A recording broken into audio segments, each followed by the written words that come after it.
Hello and welcome back to my Pokemon Journeys review series. Today we're kicking off the Darkest Day arc with episode 42. I hope you enjoy. So this episode was fantastic. It was a great introduction to this arc. It starts out with Chairman Rose and Olena experiencing a power overload underneath Hammerlock, and a load of Dynamax energy goes shooting out of the capsule all across Galar. And this sends a little bit of energy across to Ash's Dynamax band as well, which makes them ask Professor Cerise what's going on. And they get told that there are loads of Pokemon Dynamaxing all around Galar, so they of course are tasked with setting out to the Galar region to research what's happening, which begins the Galar arc. We also got a new title screen for this episode, which was really cool. Ash and Go are on the train to go and see Professor Magnolia, but the train is stopped because of some fog, so they can't continue. Ash and Go out to explore, chasing down a Bunnelby, which Go ends up catching, and this transitions them into an awesome scene where they find themselves in the slumbering world. The fog is so thick, just like in the games, that Ash and Go end up separating, which reminds me of the player and Hop in the games. And here is where they both encounter the legendary duo Zacian and Zamazenta. This was such an awesome introduction to these two Pokemon. The mystery, the mist around them with the fantasy music playing in the background. It was an epic introduction and it fit the themes of Galar really well. And it plays out just like in the games where they both try to battle it, and even Go tries to capture Zamazenta, but their bodies are just ghost-like and they can't even be touched. So after a really great scene where they met the legendary Pokemon, they both disappear back into the fog, and Ash and Go end up separated, going in different directions, which will remain for the rest of the episode. I kind of liked their split up because it lets us see more of Galar and lets us interact with more characters from the two perspectives.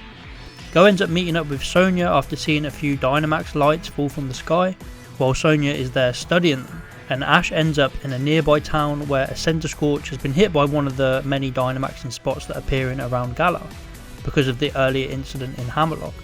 I really enjoyed this part of the episode where Ash is trying to stop the Pokemon, and it's on a massive rampage. Obviously Ash has dealt with this before when he first saw Dreadnought in Galar, so he had to do the same here again.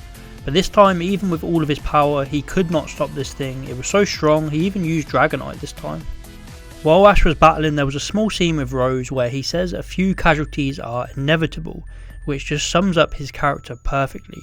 He doesn't care as long as his plans come full circle. But while Ash is failing to stop the rampaging Pokemon, just before he gets hit by a move, Leon comes and takes Center Scorch down with one Air Slash from Charizard, showing just how strong they are. And Ash reunites with Leon. We knew that Leon would be showing up in this arc, and it seems that him and Ash are going to be teaming up this whole time, as Ash tags along with Leon to try and help him stop more Dynamax spots that are appearing around Galar, which is awesome. We have Ash and Leon actually stopping the problem, and Go and Sonia researching the problem, trying to find out what's happening. It really makes for an interesting dynamic. So this episode was kind of broken into two halves, first the Slumbering World, and then secondly Ash trying to stop the G-Max Center Scorch. It was an awesome format for the episode, and I thought it worked really well. It ends with Sonia and Go driving off to Turffield to research the ruins, and they've been being tailed this episode by someone in a black car. So that's pretty much it for this episode. Do let me know if I missed anything, because there was a lot to unpack. The highlights for me were the battles with Zacian and Zamazenta in the Slumbering World. Leon turning up to save the day was epic. This episode was a really solid start to the arc, and I'm going to give it a 9 out of 10.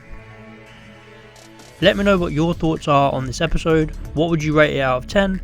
Please like and subscribe if you enjoyed, and see you next time.